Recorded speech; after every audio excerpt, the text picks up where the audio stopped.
देखिए, सबसे पहली बात तो ये है कि ये मदरसे जो है वो मदरसा बोर्ड के तहत रिकग्नाइज नहीं है। ये प्राइवेट मदरसे हैं जिनको स्टेट गवर्नमेंट या सरकार कुछ एड नहीं देती है, ना उनकी सर्टिफिकेट रिकग्नाइज करती है।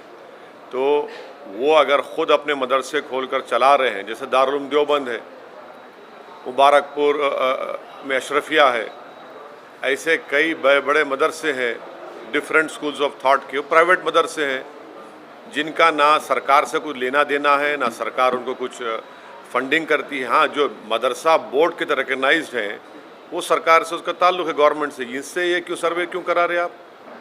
मैं अगर मदरसा खोलता हूँ तो अपने इस्लामिक तौर तरीक़े उनको सिखाने के लिए, इस्लामिक फ़िक़्ह सिखाने के लिए, उनको मौलाना बनाने के लिए, मुफ्ती बनाने के लिए, और स्टेट गवर्नमेंट से ताल्लुक़ ही नहीं है। और संविधान के आर्टिकल 30 के तहत मुझे एक फंडामेंटल राइट हासिल है कि मैं अपने मदरसे खोलूँ, अपने पसंद के एजुकेशन इंस्टीट्यूट्स खोलूँ। इसमें सरकार क्यों मुदाखलत करेगी? आप सर्वे क्यों करना चाह रहे हैं? आपको इससे लेना देना क्या है? क्या आप उनकी तनख्वाह दे रहे हैं? जो मदरसा बोर्ड के तहत मदरसे हैं उनकी तनख्वाह तो आप दे नहीं रहे हैं पिछले 4 साल से। ये मदरसे प्राइवेट मदरसे हैं, अनएडेड मदरसे हैं, और आर्टिकल 30 के तहत इसको कायम किया गया है। तो स्टेट गवर्नमेंट क्यों सर्वे करा रही है? आपको लेना देना क्या है?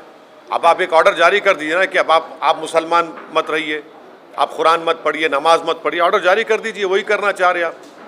ये सर्वे नहीं है बल्कि एक छोटा एनआरसी है। ये मदरसों को लेकर पूरे देश भर में और बार-बार सवाल उठते रहे। वैसे में अगर कोई सरकार चीजों को रेगुलराइज कर रही है, क्यों रेगुलाइज करेंगे? क्या रेगुलाइज कर नहीं क्यों क्या रेगुलाइज करेंगे आप? जो मदरसा बोर्ड के तहत उत्तर प्रदेश में वो आपका रिकॉर्ड है। ये मदरसे से, ये जो प्राइवेट मदरसे हैं जो मदरसा बोर्ड से रिकग्नाइज नहीं है, जो आर्टिकल 30 के तहत उनको राइट है, आप क्यों करेंगे सर्वे उनका? आपको क्या राइट है करने का? क्यों करेंगे आप? नहीं आप क्यों जानकारी करेंगे आप? क्या आपके सामने नहीं, आपके सामने मदरसे चल रहे हैं, आप क्यों शक करते हो मदरसों को? आपके दिमाग में बात बैठी हुई है शक करना। आपके कल एक ऑर्डर, आप सर्वे करके बोलेंगे नहीं यहाँ पर नमाज नहीं पढ़ो मदरसे में, आप कहेंगे नहीं कुरान मत पढ़ो। अरे भाई, ऑर्डर जारी कर दो ना, बोल दो, तुम सब बोल दो कि हम मुसलमान नहीं है। ये करना चाह रहे मकसद आप हैरास करना चाह रहे मुसलमानों को।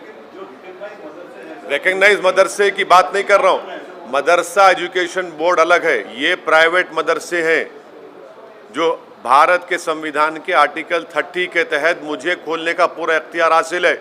आप उसमें इंटरफेयर नहीं हो सकते। आपको कोई राइट नहीं सरकार को इंटरफेयर करने का उसमें।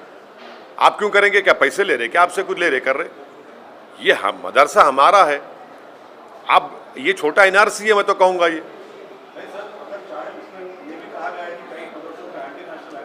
कौन एंटी नेशनल है? कहाँ एंटी नेशनल है? बताओ कहाँ एंटी नेशनल है? इतनी बेशर्मी से कह रहे हैं कि हम आज़ादी के 75 साल का अमृत उत्सव मना रहे हैं। जो यही मदरसों ने इस मुल्क को आज़ाद करवाया, आज आप उनको शक की निगाहों से देख रहे हैं। ये आप खराज अक़ीदत पेश कर रहे हैं, होमेज पेश कर रहे हैं उन मुजाहिदीन आज़ादी को जो इन मदरसों से निकल कर भारत को आज़ाद करवाए थे। बेशर्मी की हद हो गई है।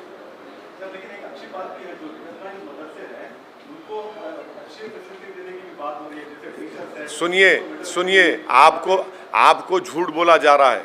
सच्चाई ये है कि जो मदरसा एजुकेशन बोर्ड के तहत मदरसे हैं जिसमें पंडित लोग वहाँ पर मैथ्स और साइंस पढ़ाते, कभी जाकर गाजियाबाद में इंटरव्यू लीजिए, 2-2 साल से तनख्वाह नहीं मिली उन लोगों को।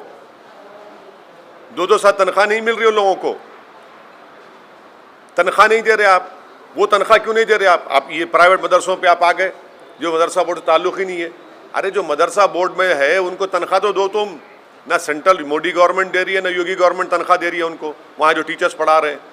ये प्राइवेट मदरसे हैं, आप क्यों सर्वे करेंगे? आपका मकसद एक ही है कि हरास करना, मुसलमानों को, इस्लाम को बदनाम करना, जो आप नफ़रत करते हैं। कल आप ऑर्डर पास कर दो ना भाई, कुरान नहीं मत पढ़ो, नमाज मत पढ़ो, यही करना चाह रहे आप। आपका मकसद यही है।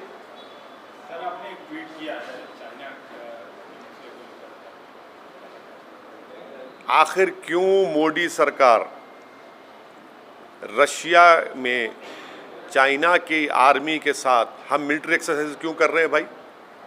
एक क्या क्या क्या तमाशा हो रहा है? लद्दाख में 1000 स्क्वायर किलोमीटर पर चीन की फौज बैठी हुई है और फिर हमारे ग्रेजिंग राइट्स में उस 8 किलोमीटर या 10 किलोमीटर अंदर आ चुके हैं। हम अपने जानवर को ले जाकर वहाँ पर ग्रेजिंग नहीं कर सकते। 50,000 के करीब फौज हमारी चीन की फौज के खिलाफ खड़ी भी है।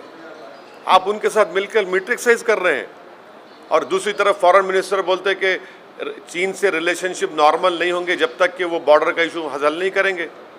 हम क्या जवाब देंगे उन सिपाहियों को, फौज को, जो हज़ारों फीट के ऊपर ठहरकर भारत की ज़मीन से चीन जो हमारी ज़मीन पर कब्जा करके बैठा है उनसे आंख में आंख डाल रहे हैं? ये कौन सी देशभक्ति है? ये कौन सी फॉरेन पॉलिसी है कि चीन की फौज के साथ आप मिलिट्री एक्सरसाइज करेंगे? क्या मजाक बना के रखा है मोदी सरकार ने हमारी देश की आर्मी का, हमारी देश की सुरक्षा का, हमारी टेरिटोरियल इंटीग्रिटी का, भारत की सॉवरेनिटी का।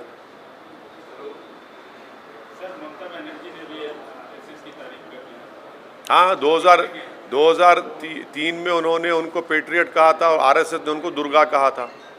और जब चुनाव आ गए तो फिर शुरू हो गई सेकुलरिज्म।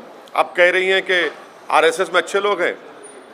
हम ममता बनर्जी को बोलना चाह रहे हैं कि कब तक आप भारत के और बंगाल के मुसलमानों की आंखों में धूल झोंकेंगी? आप आरएसएस का जो मेंबर होता है, जो सुबह में ओथ लेता है, वो ममता बनर्जी पढ़ के सुनाए।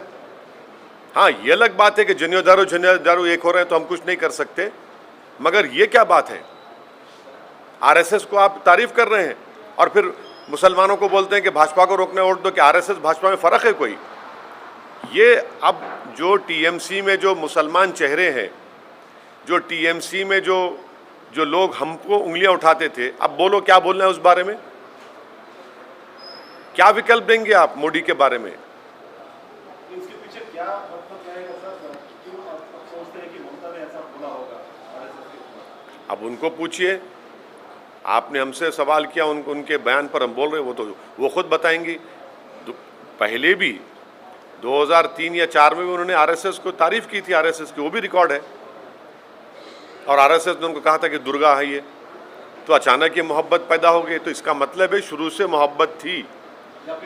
नहीं, शुरू से मोहब्बत थी, मगर हम लोग, हमारे आंखों में पर्दा पड़ा हुआ है ना सेकुलरिज्म का।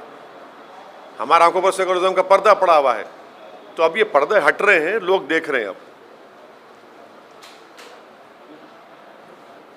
सर, एक नया समीकरण बनता हुआ दिखा। कल हमारे मुख्यमंत्री बिहार गए थे, पटना, बिहार के मुख्यमंत्री से मिले। स्कूल राजनीति विज्ञान के आप भी विद्यार्थी हैं और एक सांसद भी हैं, इसको कैसे देखें? नहीं, इस बारे में तो जो दो मुख्यमंत्री बैठे थे वही बताएंगे। मैं ना मुख्यमंत्री हूँ ना संतरी हूँ। मैं एक पॉलिटिकल पार्टी का सिपाही हूँ और बैठ के सब देख रहा हूँ।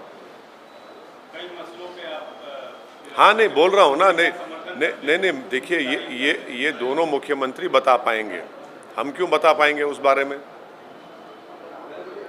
नहीं, सुनिए, हम तो बी टीम, सी टीम, हम मिले हुए हैं, हम भड़काऊ भाषण देते हैं, तो हमसे क्यों पूछ रहे आप?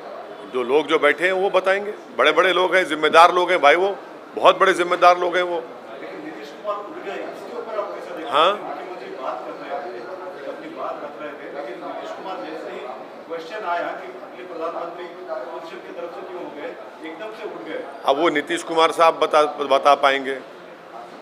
एक प्रदेश का मुख्यमंत्री बैठा हुआ है जो वहाँ पर मेहमान है, आप खड़े हो गए तो मेरे को नहीं मालूम। मैं कैसा बोलूँ भाई इन बातों पर? नहीं, देखिए, हम तो आपके सामने बैठे ना, उठे तो नहीं हम।